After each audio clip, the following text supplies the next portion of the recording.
इस कुंड में स्नान से मिलता है संतान सुख। आज भी कार्तिक मास के पुष्य नक्षत्र में भगवान श्री कृष्ण रात्रि 12 बजे तक राधा जी के साथ राधा कुंड में अष्ट सखियों संग महारास करते हैं। भगवान श्री कृष्ण की नगरी मथुरा में गोवर्धन गिरिधारी की परिक्रमा मार्ग में एक चमत्कारी कुंड पड़ता है, जिसे राधा कुंड के नाम से जाना जाता है। इसके बारे में मान्यता है कि अगर निसंतान दंपति अहोई अष्टमी, कार्तिक कृष्ण पक्ष की अष्टमी की मध्य रात्रि को यहां एक साथ स्नान करें तो उन्हें संतान प्राप्ति होती है। ऐसा माना जाता है कि आज भी कार्तिक मास के पुष्य नक्षत्र में भगवान श्री कृष्ण रात्रि 12 बजे तक राधा जी के साथ राधा कुंड में अष्ट सखियों संग महारास करते हैं। इसलिए अहोई अष्टमी के दिन यहां अष्टमी मेला लगाया जाता है। अहोई अष्टमी का यह पर्व यहां प्राचीन काल से मनाया जाता है। इस दौरान पति और पत्नी दोनों एक साथ निर्जला व्रत रखते हैं और मध्य रात्रि को राधा कुंड में डुबकी लगाते हैं। केवल इतना ही नहीं, जिस दंपति की मनोकामना पूरी हो जाती है, वह भी अहोई अष्टमी के पावन पर्व पर अपनी संतान के साथ यहां राधा रानी की शरण में हाजिरी लगाने आता है। कहा जाता है कि यह प्रथा द्वापर युग से चली आ रही है। इस प्रथा से जुड़ी एक कहानी का पुराणों में वर्णन है, जो इस प्रकार है।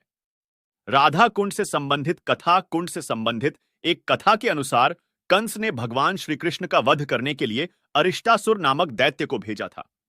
अरिष्टासुर बछड़े का रूप लेकर श्री कृष्ण की गुओं में शामिल हो गया और उन्हें मारने लगा।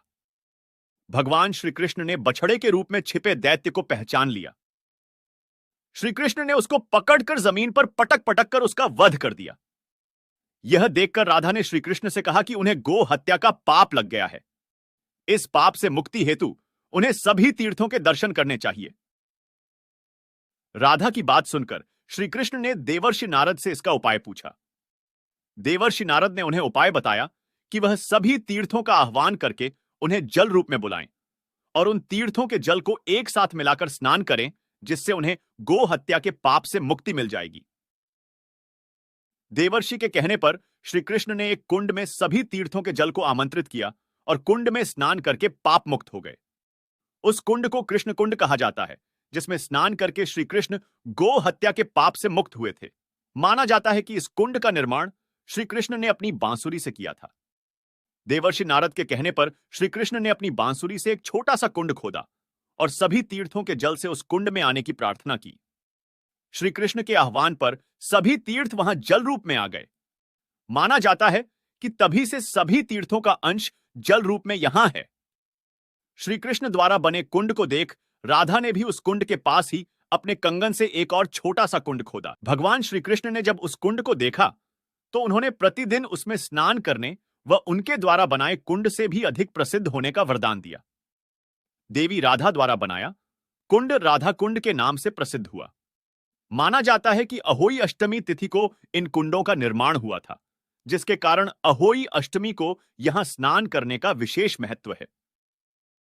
प्रतिवर्ष यहां बड़ी संख्या में भक्त स्नान के लिए आते हैं। कृष्ण कुंड और राधा कुंड की अपनी एक विशेषता है कि दूर से देखने पर कृष्ण कुंड का जल काला और राधा कुंड का जल सफेद दिखाई देता है, जो कि श्री कृष्ण के काले वर्ण के होने का और देवी राधा के सफेद वर्ण के होने का प्रतीक है। इस बार अहोई अष्टमी का पर्व 5 नवंबर को मनाया जा रहा है। उस दिन यहां पर भक्तों की भारी भीड़ एकत्रित होती है।